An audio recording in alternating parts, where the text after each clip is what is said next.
Assalamualaikum. Waalaikumsalam warahmatullahi wabarakatuh. Saya lihat Ustadz orangnya sangat percaya diri. Bagaimana cara mengatasi sifat pemalu, minder dan rendah diri? Terima kasih Ustadz. Astagfirullahaladzim, astagfirullahaladzim, astagfirullahaladzim. Saya mohon ampun kepada Allah Subhanahu wa Ta'ala bila ada yang dilihat oleh orang lain berupa hal-hal yang terlihat baik dan sebagainya, tapi ternyata juga saya belum bisa memenuhi seperti apa yang terlihat. Maka semoga Allah mengampuni kekurangan-kekurangan itu, memaafkan dan memberikan bimbingan supaya menjadi lebih baik. Ya, teman-teman sekalian, membangun kepercayaan diri pada hal yang positif itu tidak diikat dengan profesi seseorang, ya, atau tugas seseorang.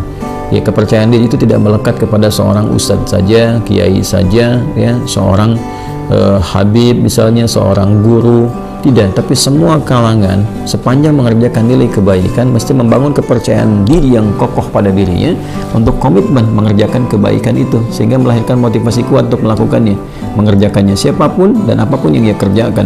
Apakah ia misalnya dia di birokrat, ya, di dunia birokrasi, apakah di dunia diplomasi, apakah seorang pebisnis, seorang pedagang, seorang perawat, dokter, insinyur, bahkan misalnya dosen, guru, mahasiswa, atau juga pekerjaan-pekerjaan yang dilakukan pada umumnya masyarakat, ya, baik bertani, berkebun misalnya dan sebagainya. Semua butuh kepercayaan diri, dibangun sepanjang dikerjakan itu baik, ya, sepanjang yang dikerjakan itu baik. Nah, sekarang membangun kepercayaan diri itu seperti apa? Maka dimulai dengan hadis Nabi Muhammad SAW yang diriwayatkan oleh sahabat Umar bin Khattab radhiyallahu taala anhu, haddatsana qala, ya kan, an Abi Hafs Umar bin Khattab radhiyallahu taala anhu qala qala Rasulullah sallallahu alaihi wasallam, innamal a'malu binniyat wa innama likulli imri'in ma nawa, faman kanat hijratuhu ila Allah wa rasulih fa hijratuhu ila Allah wa rasulih, ya, faman kanat hijratuhu lidunya yusibuha aw imra'atin yankihuha fa hijratuhu ila ma hajara ilaih. Itu kan rawahul Bukhari. Maka di sini Nabi memberikan tips kepada kita semua, pesan yang sangat kuat. Seseorang itu kalau ingin mengerjakan sesuatu, kembalikan kepada motivasi terkuat dalam dirinya, ya, yaitu niatnya. Jadi ada 3 tahapan kita mengerjakan sesuatu itu berdasar dari dasar hati kita dulu. Yang pertama ada keinginan, ya, yang kedua ada tekad, yang ketiga ada niat. Nah, keinginan itu disebut iradah namanya. Setiap orang tuh ingin pada segala yang baik. Jadi kalau Anda tanya, mau nggak ke surga? Semua jawab mau. Ingin nggak haji tahun ini? Semua orang ingin, ya. Tapi apakah setiap yang punya keinginan punya tekad? Belum tentu, ya. Tekad itu azam namanya, azimah, punya tekad. Baik, saya ingin ke surga, saya punya tekad yang kuat untuk bisa mendapati itu, ya. Nah, tekad ini akan menurunkan turunan-turunan sampai nanti ke niat, ya. Sama persis saya pengen haji nih tahun depan, pengen banget, ya. Beda dengan yang sekedar ingin. Kayak ingin haji, ingin saja, tapi punya tekad, dia ingin mewujudkan keinginan itu. Nah, tahapan mewujudkan tekad tuh ke selanjutnya disebut dengan niat. Ada usaha pendahuluan, ya, nabung dari sekarang, terus berikhtiar, ya, ikhtiar yang optimal sehingga apa yang kita tekadkan itu bisa tercapai. Ingin ke surga, alhamdulillah, bertekad, apa surganya nih? Firdaus. Maka kita siapkan, ya, berniat betul-betul, bikin tekadnya itu terwujud dalam bentuk perencanaan awal, perbaiki diri, boleh berhijrah, ya, berhijrah mendekat, meninggalkan yang buruk. Hijrah itu meninggalkan kebiasaan yang kurang baik, yang tidak Allah sukai, kepada kebiasaan baik yang Allah dan Rasulnya sukai. Itu poinnya. Jadi hijrah itu bukan menuntut kita pindah kepada suatu tempat tertentu, ya, kecuali kalau di tempat kita beraktivitas itu sangat tidak kondusif sekali, ya, susah mendekat kepada Allah, terancam dalam keburukan, ya, di tempat kerja misalnya, tempat kerjanya diliputi keburukan-keburukan yang sulit sekali mendekat kepada Allah. Mau sholat susah, baca Quran susah, sementara kita sadar bahwa rezeki itu yang mengatur Allah, kan kita sadar betul Allah Maha Pemberi rezeki, Allah mendatangkan rezeki. Ya, kenapa kita tidak berpindah ke tempat yang kemudian Allah sukai dan dengan itu keberkahan Allah berikan? Toh tetap kan rezeki tidak akan tertukar, toh tetap tidak akan berkurang, kan poinnya. Nah, itu hijrah yang menuntut perpindahan tempat. Sama dengan tinggal di lokasi misalnya, yang di tempat tinggal itu walaupun kompleknya terlihat megah dan sebagainya, tapi fasilitas untuk masjid tidak ada, mau pengajian susah, mendekat kepada Allah juga tidak mudah, gitu kan? Anda mencari tempat yang teduh, yang nyaman ibadah, yang enak beraktivitas. Di situ kemudian Anda membangun kepribadian yang lebih dekat dengan Allah Subhanahu wa taala. Jadi hijrah itu prinsip dasarnya meninggalkan perbuatan yang tidak disukai oleh Allah dan Rasulnya kepada kebiasaan dan perbuatan yang disukai Allah dan Rasulnya. Jadi bukan menuntut satu perpindahan secara langsung, ya, atau pindah kepada misalnya komunitas, pengajian, golongan tertentu, bukan itu poinnya. Jadi jangan Anda katakan kalau berhijrah ini pindah ke golongan A, komunitas B dengan nama tertentu dan sebagainya. Bukan itu poinnya. Ya, lebih kepada mendekat kepada Allah. Siapapun yang bisa membimbing kita sepanjang sesuai dengan ajaran-ajaran yang disampaikan oleh Nabi, mengacu kepada keterangan dasar Al-Quran, ya kita ikuti dalam kebaikan, ya, tanpa harus mencela atau menepikan orang-orang atau golongan-golongan lain tertentu. Nah, dalam konteks berpindah ini, maka lakukan semua karena Allah. Ya, motivasinya karena Allah dulu, nanti supaya dibimbing oleh Allah. Karena nanti orang melakukan sesuatu itu banyak motifnya. Ya, tadi kata Nabi kan, "Faman kana hijratuhu lidunya yusibuha", ada yang karena materi dunia. Ya, jadi Anda ini melakukan aktivitas untuk percaya diri ini, ya, mengatasi sifat malu, minder, macam-macam. Apa yang mau dikejar? Karena dunia. Ya, kalau cuma dunia, orang banyak sekarang. Ya, ada latihan-latihannya segala rupa untuk mencapai pekerjaan tertentu. Ada latihan sekarang di bidang bisnis misalnya. Dilatih Anda public speaking, bagaimana bicara depan orang, begini, begitu, dan sebagainya untuk capaian dunia. Ya, Anda akan dapat. Kata Nabi, Anda akan dapat. Ya, tidak ada kesalahan di dalamnya, sepanjang dicari itu baik, tapi belum tentu ada pahala untuk bekal pulang. Nah, niat itu menentukan apakah apa yang akan kita cari ini disukai oleh Allah sehingga punya bekal akhirat, value-nya value akhirat, atau cuma dunia saja. Itu poin pertamanya. Jadi tanamkan pada diri kita itu motivasi yang kuat untuk mengerjakan sesuatu ini lillah, karena Allah, ya, dan Rasulnya. Nanti karena Allah itu memberikan kekuatan pada jiwa, dan Rasulnya memberikan bimbingan yang sudah Nabi contohkan kepada kita, ya, dan mewariskan pedoman-pedoman kehidupan yang abadi sifatnya. Nanti tinggal diikuti di situ, ya kan? Nah, jadi yang pertama adalah membangun kekuatan niat, motivasi diri dulu. Motivasi diri dulu. Saya ingin melakukan ini sebagai hujjah saya ketika kembali kepada Allah. Ya, saya ingin melakukan ini, ya, supaya Allah ridha dengan saya. Nanti dari niat yang benar itu Allah berikan kekuatan pada diri kita. Nah, niat itu terjemahkan dengan apa? Setelah muncul dalam hati kita, kita akan memulai aktivitas itu yang baik itu, maka kita bisa mulakan itu dengan memohon kepada Allah. Nah, di sini dia. Jadi membangun sifat kepercayaan diri, diantaranya memulai dengan menautkan aktivitas yang akan kita kerjakan, ya, dengan harapan perlindungan dan pemberian kekuatan serta bimbingan dari Allah. Mohon taufik namanya, minta. Nah, itu keadaan itu disebut dengan tawakal namanya. Ya, tawakal itu menyerahkan keadaan kita yang akan kita ikhtiarkan, baik mulainya ataupun akhirnya, kepada Allah, gantungkan kepada Allah, sehingga Allah memberikan perlindungan yang paripurna kepada diri kita. Maka Nabi mengajarkan kita untuk berdoa dalam memulai segala hal. Nah, doa itu juga membangun kepercayaan diri. Makanya orang kalau mau mengerjakan sesuatu, ketika dia berdoa lebih kuat kan? Ya, Anda mau bicara, Anda berdoa.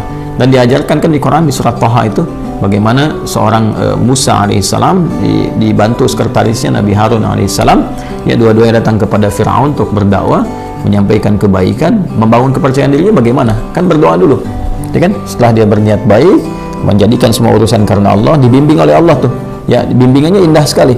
Jadi dibimbing oleh Allah, nanti kalau datang katakan yang baik-baik, katakan yang lembut supaya dia sadar. Yang di Quran surat Thaha itu kan, ayat 43-44, faqula lahu qawlan layyina la'allahu yatadzakkaru aw yakhsha. Katakan yang lembut, kan?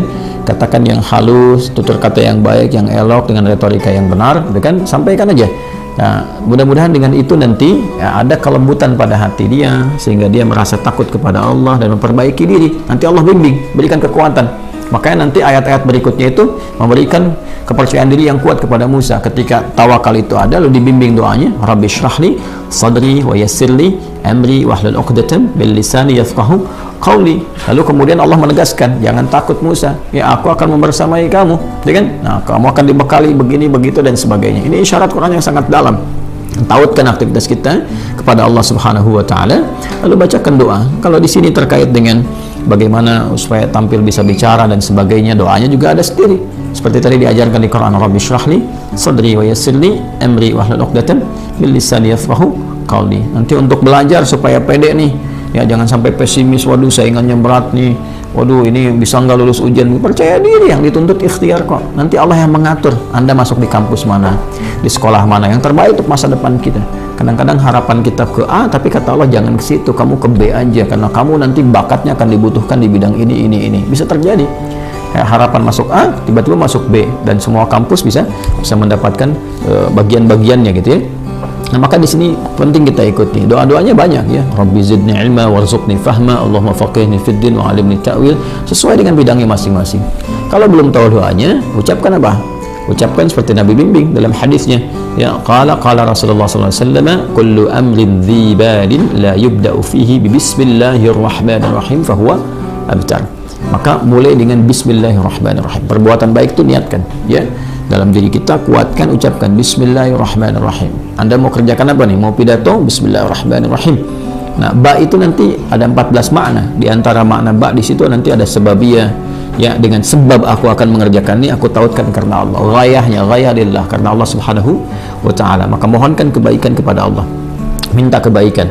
Bismillah ya, Ar-Rahman Ar-Rahim. Nanti sifat-sifat Rahman dan Rahim Allah akan disertakan kepada kita. Maksudnya apa? Diberikan bimbingannya kepada kita, dioptimalkan, dinaungkan kepada kita. Dengan rahmat Allah kita akan dimudahkan beraktivitas. Dengan rahmat Allah dijaga dari kesalahan. Dengan rahmat Allah diberikan kekuatan. Itu Bismillahirrahmanirrahim. Makanya Nabi pun ketika mulai menerima wahyu diminta oleh Allah untuk pendek, untuk percaya diri. Walaupun Nabi nggak pernah belajar, ya, nggak pernah beliau punya guru formal, nggak ada beliau pernah masuk madrasah, ya kan? Nggak pernah belajar, ummi sifatnya, ya sifatnya apa? Ummi. Maka apa yang terjadi? Yang terjadi ketika menerima wahyu kan, ya kata malaikat, iqra, baca. Ma'ana biqari, saya betul-betul nggak bisa baca. Iqra, ma'ana biqari, saya betul-betul nggak bisa baca. Ya sampai yang ketiga kan, iqra ma'ana biqari. Nabi bisa mengatakan maqara'tu. Ya pakai bentuk kata kerja, bentuk past tense, kemudian dengan sigat ma nafi. Ya, saya nggak bisa baca. Tapi ketika ma bertemu dengan ba, itu taukid sifatnya. Ma ana bi. Ya, ma ketemu dengan ba itu penguat taukid. Ba-nya jadi taukid. Saya betul-betul nggak bisa baca.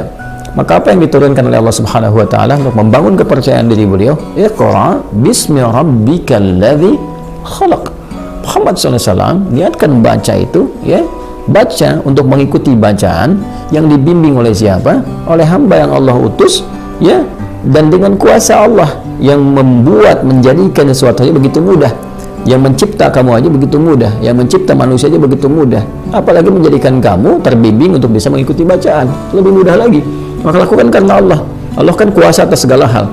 Anda adabnya, kalau Anda sulit melakukan sesuatu, Anda akan berusaha minta tolong kan pada yang lebih kuat. Oke? Ya, ada misalnya seorang usil pada Anda minta tolong pada yang lebih kuat, atau Anda lapor misalnya kepada yang berwenang dan sebagainya. Kenapa? Karena sifat dan fitrah manusia mencari yang lebih kuat. Siapa yang lebih kuat dibandingkan dengan Allah? Siapa yang memberikan kekuatan pada kita lebih dibandingkan apa yang Allah berikan kepada kita? Maka tautkan dari kita kepada Allah. Iqra bismi rabbikal ladzi khalaq. Nah, inilah kekuatan doa. Doa membangun kepercayaan diri, doa membangun kekuatan. Ya, nanti setelah itu yakinkan bahwa apa yang Allah berikan kepada kita itu sempurna dan bisa melakukan apapun. Ya, sepanjang nilai itu baik. Wa 'allama Adam al-asma'a kullaha. Allah mengajarkan kepada Adam semua jenis segala hal yang bisa digunakan dalam beraktivitas di bumi ini. Ya, karena Adam itu nabi, Adam itu rasul.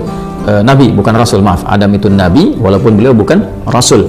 Ya, karena bedanya kalau nabi diberikan risalah terbatas untuk diri dan kerabat dekatnya, ya tidak untuk umat. Adam diutus, umat belum ada, baru ada diri dan kerabat dekatnya, itu istrinya sendiri dan nanti anak keturunan awal dasarnya.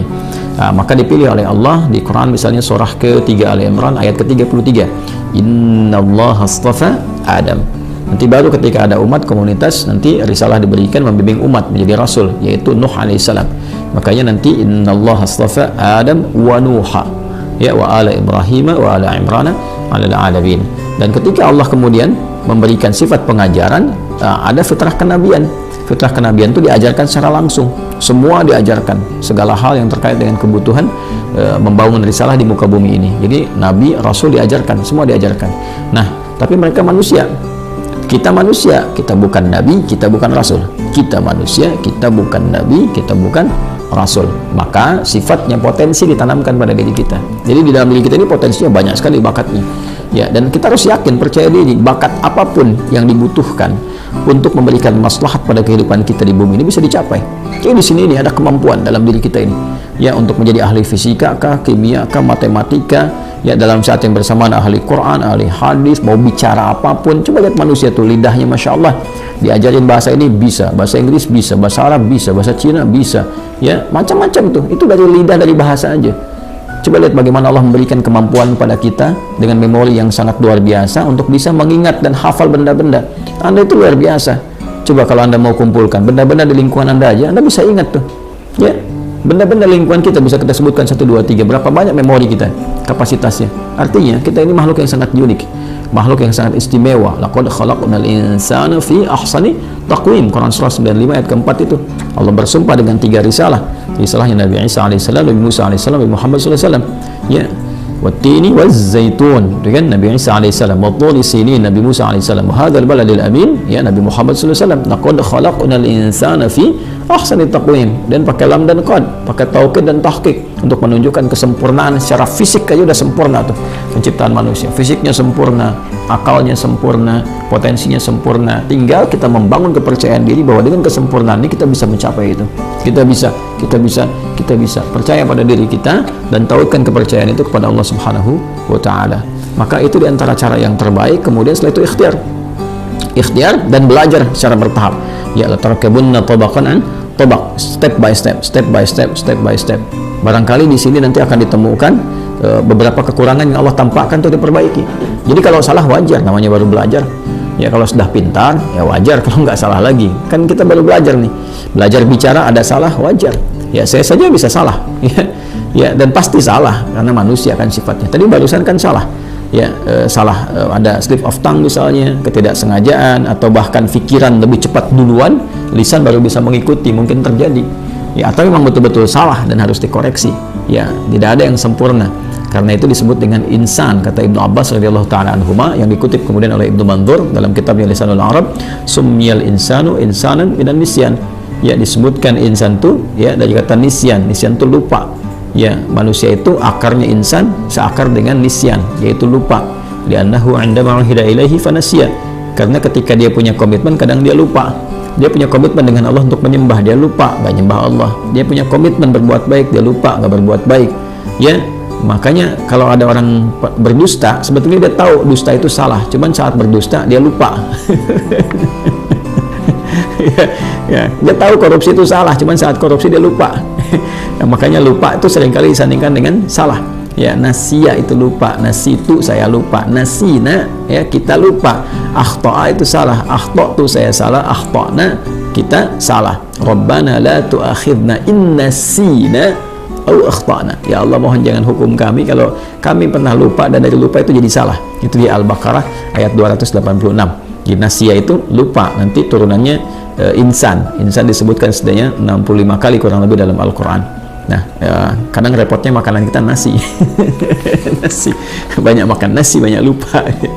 Saya pernah waktu kuliah itu dosen kami tanya, "Ma makna kita wa kita?" Apa artinya ini? Kita jawab kompak, nasina ya Ustaz.